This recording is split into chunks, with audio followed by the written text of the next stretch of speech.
Hey, how is everybody?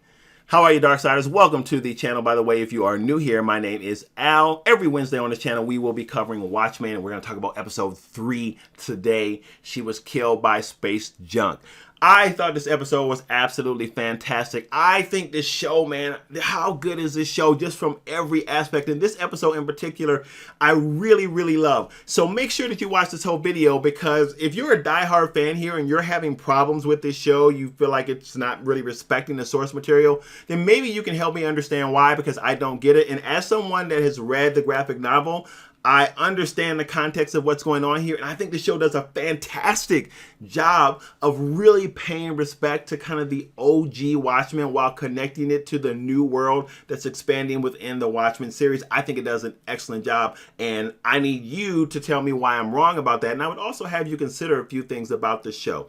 That said, let's talk just really briefly about what's happening in this episode. This is going to be full of spoilers, by the way, so if you haven't seen it yet, go check it out and then come back and jump into the conversation.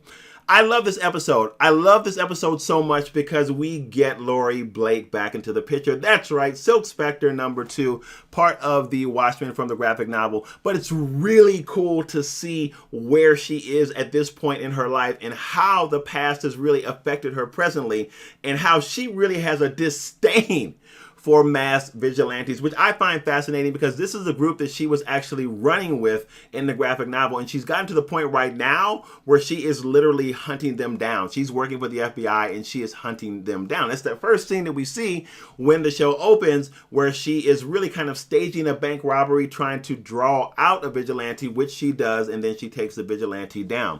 But what I love is how we're learning about how she has coped with the things of the past, and how really she is, in some sense, a real broken person as well. And I get this from the conversation that she's having with Dr. Manhattan all throughout the show, where she's kind of giving this scenario about mass vigilantes or superheroes interacting with God, and God really determining their fate. And she really doesn't have much good to say about them. She really, I think, has been soured by all the events of the past, and that really does make her angry at any vigilante in the present day. And I think that's fascinating, especially when we connect her with the present heroes of Watchmen, and in particular when we connect her with the present heroes of Watchmen, and in particular when we connect her with Angela's character. To see how those two interact, I think is fantastic. I think it is a great connection from the original source material and the new material that we're seeing, and the writing and how this has been done is flawless, and I think it's perfect the way that they bring that to us. I was so happy the way that they executed it. I loved seeing more of Adrian Bite in this episode and trying to figure out what the heck is going on with him. I really don't know. I know there are theories a million,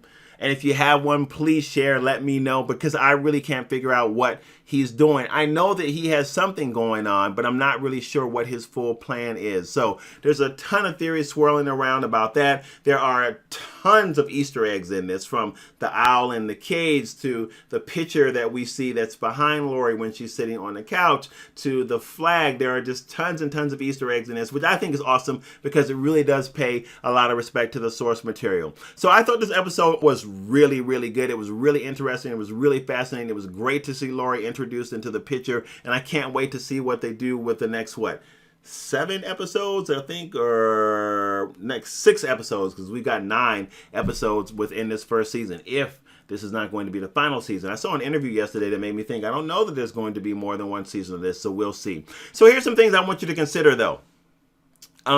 If you're somebody that has a problem with this show, I need you to tell me why. Like, if you feel like this show is not respecting the source material, I don't understand that. I really don't. I don't understand how people are complaining about that. The only thing that I can think of, or one of the few things that I can think of, is that you might have wanted a story that was really reflective of the graphic novel, in the sense that really it followed the graphic novel beat by beat. You wanted a retelling of that story, and that's not what you are going to get here. This is an extension of the story, which I think is fantastic. Okay, so let me be honest here. I don't completely get why people want that. I can understand if you had a favorite comic book or graphic novel and you want to see that come across in live action, and you want that story told in live action. That's the experience you want. I get that. We've had that with Watchmen, in a sense, with the movie. I don't want to see the same story. I want you to build on it while also respecting the source material. And I think that Watchmen does that perfectly. So maybe that's your issue. Sorry about that. I hit the mic. Maybe that's your issue. Maybe it's that you feel like it is not in line enough with the original source material and you don't like that. That's not an issue for me. I want to see an expansion of the story with respect to the source material. Plus, I would have you think about this. It's a lot easier to do something like that when you're talking about a movie, but if you are talking about a series, a 9-episode series, I think it's a lot more difficult to do something like that. That's just my opinion about that. So I would have you think about that. I would also challenge the notion that it's just being disrespectful, period, to the source material. I think that it does a great job of paying respect to the source material. Now, some people have problems with Rorschach mask and what it represents and all that kind of good stuff, but I think it is consistent thematically with kind of some of his ideals. Not to say that he was a racist, but some of his ideals in terms of how really kind of not black and white thinking he was, but he really kind of had a set way of thinking in terms of how things should be done. And I think that that is consistent with the 7th Cavalry, in my opinion.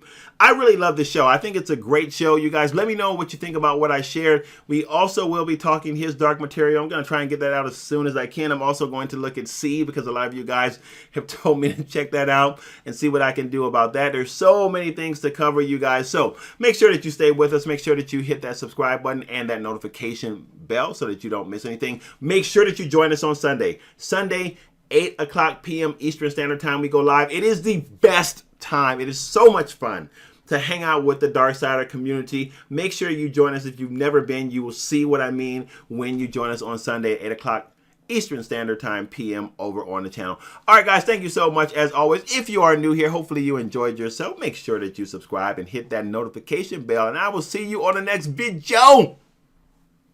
Peace.